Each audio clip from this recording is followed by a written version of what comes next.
Hello, this is the RPG Crawler, and welcome to another Indie Game Friday, where each week I take a look at a different independent role-playing game. And once again, I'm delving back into my backlog of old games, because I really do have quite a number of them that I want to look through. Anyway, this time I'm taking a look at a version of a game that I've played on other platforms before, Half Minute Hero, Super Mega Neo Climax Ultimate Boy. Developed by Opus and published by Marvelous, it was released back in 2012. Half Minute Hero is a quickly paced RPG which comes across almost as much a puzzle game as an RPG. Theoretically, you only have 30 seconds to solve each area, but the ability to reset time at shrines can extend that, merely making it a limit of 30 seconds to consecutively explore and combat things before having to reset them in town. As far as the plot goes, the world of Half Minute Hero has two goddesses, a goddess of time and a goddess of evil, who clashed long ago. Now, servants of the evil goddess have begun to distribute a spell that can end the entire world in just 30 seconds, and a lone hero sets out to stop them. The goddess of time will help by resetting those 30 seconds, but only for increasing amounts of gold, because yay money. I'm beginning to wonder which of these goddesses is actually evil at this point. Half Minute Hero's timed nature means that gameplay is very streamlined. After an initial tutorial scenario, it generally follows the same sort of outline on each level.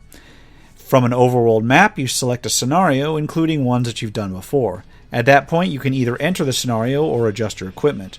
Once in a scenario, you explore an overworld, automatically blazing through fights with enemies, with the clock constantly counting down. The only time it pauses is during dialogue and during town exploration. The main character has a few ability scores, though these are mostly based on gear. There is attack rating, armor rating, movement, weight, accuracy, and defense. Accuracy determines how well you hit and you crit. Defense determines how well you avoid being hit. Attack affects how much damage you do per hit. Armor affects how much damage you take. Movement affects how fast you move, both on the overworld map and during combat, while weight determines how hard you are to knock back during combat. The latter two are actually a little bit more critical than other RPGs might, simply because of the time-based nature of things. These ability scores are almost entirely affected by the gear a character has due to the leveling system, but more on that in just a bit. The main character can equip a weapon, a shield, armor, a set of boots, and a helmet, as well as keep an herb in reserve, although that last part is only on a per scenario basis. The character also has hit points determining health, a gold total, experience that can be accrued for leveling up, and an overall level. As the character gains experience and levels up, they become more effective. However, while gear can be used in later scenarios, the character's overall level and experience are reset at the start of each scenario. Thus, they must earn their way up all over again. Fortunately, leveling up is very quick. Once in a scenario, the character is dumped into an overworld map and a short exchange is given detailing the victory conditions of the scenario in question. Invariably, there will be an evil lord of some sort to defeat in a castle, but sometimes there are additional things that must or can be done. For instance, saving a particular village or keeping a forest fire from spreading.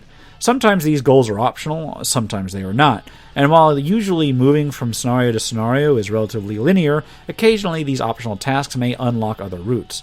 Indeed, there may be multiple ways to finish a particular scenario or side quests that may or may not be skipped, which can result in some variation during play.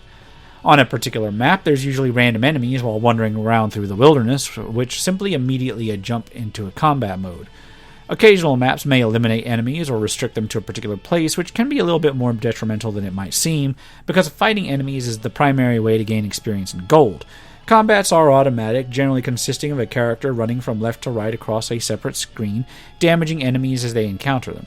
If a character is hit, they may be knocked back a bit, which of course costs time overall since the clock is constantly running. Heavier equipment keeps a character from being knocked back a large amount. In the event that a character's hit points reach 0, they are spawned back in near the start of the scenario with 1 hit point. After each combat, characters can then get gold and experience based on what they faced. Level ups are automatic, and once the character passes the enemy lord of a particular scenario in a level, you are alerted. Characters may also uncover towns and tents and other settlements on the overworld. Entering these freezes time and presents NPCs to interact with. Not every settlement has every NPC type, of course, but there are basic NPCs that offer hints, NPCs that offer quests, merchants that sell one particular item, be it a bit of gear, food that immediately restores hit points to max, or herbs that can be kept ready to restore hit points later. Some maps offer transportation, such as horses to increase movement or ships to allow for sea travel. There may also be a shrine to the goddess of time, which resets the 30-second countdown. Using the shrine costs increasing amounts of gold each time, so while not technically limited, there may come a point in time in which the character simply cannot earn enough gold to reset things during the 30-second limit. Beating a scenario usually involves reaching the enemy lord and defeating them in combat. This generally involves its own combat screen and is really rarely a difficulty by the time that you get to it. The real challenge of each scenario is getting to the final castle in time to actually do so. And so each scenario turns into what is basically a puzzle, in which case you figure out the optimal way to finish quests and get through the level as quickly as you can. Some scenarios even utilize the time reset function of the shrines.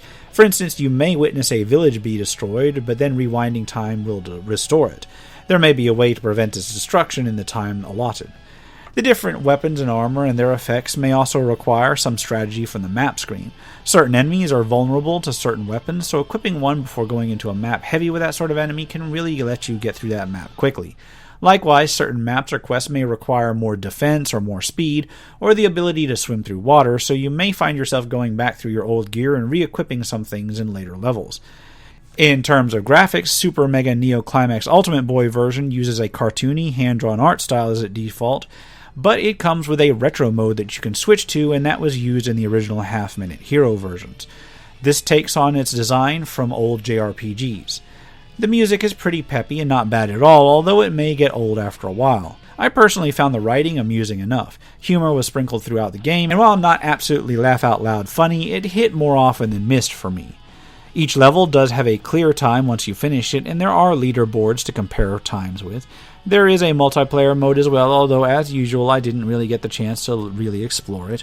As you progress through the game, you may unlock additional campaigns in the storyline, meaning that there are quite a few scenarios to play through. All in all, Half Minute Hero is a frenetic, quick-paced experience that is suitable for extremely limited playtimes, and it is at least as much a puzzle game as an RPG. There are some replayability in terms of refining your time, doing subquests, and unlocking alternate routes, but once you've figured out the way to solve most areas, they quickly become old hat. I will say that I, at least, enjoyed playing it and would recommend it, although I might recommend it more if you can pick it up on sale. And on that note, I will leave it off here. As always, I'll put a link to the Steam page in the description below.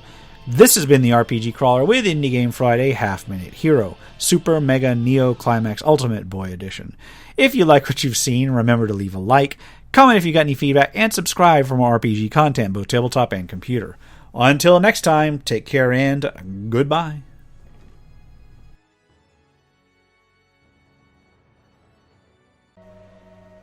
And if you're still watching this far, I'd like to take a moment to thank those who have supported this channel via Patreon or direct donations throughout the years, without which this channel could not have lasted as long as it has. For those who are feeling particularly generous, you can still support my work through Patreon and now through Subscribestar as well, through the links in the description below.